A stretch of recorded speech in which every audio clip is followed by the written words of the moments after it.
আমাদের প্রতীকী কর্মবিরতি হলে আমাদের নার্সদের সংস্কারের জন্য আমরা কর্মবিরতি পালন করছি।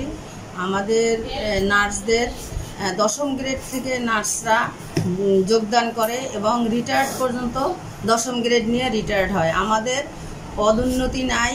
আমাদের যারা নার্সিং সেক্টরে কাজ করে একদম শুরু থেকে শেষ পর্যন্ত সব সেক্টরে প্রিন্সিপাল, তারপরে শিক্ষক, সুপারভাইজার, উপসেবা তত্ত্বাবধায়ক, সেবা তত্ত্বাবধায়ক সবাই দশম গ্রেডের, কারোর কোনো পদোন্নতি নাই।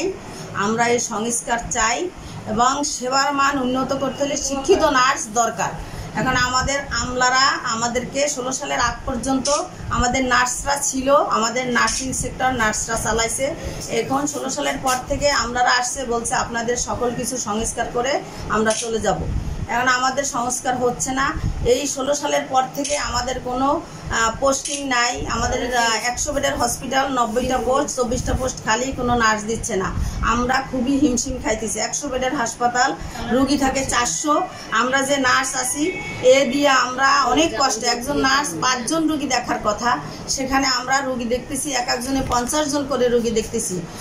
সকাল বিকাল রাত আমাদের এত কম নার্স দিয়া সুন্দর সেবা আমরা দিতে পারতেছি না। আমাদের লক্ষ্য একটাই, মানুষকে আন্তর্জাতিক মানের সেবাটা দিতে চাই। সেক্ষেত্রে আমাদের শিক্ষিত নার্স লাগবে এবং আমাদের মানে যতটা পথ সেটা পূরণ করতে হবে, নতুন পথ সৃষ্টি করতে হবে।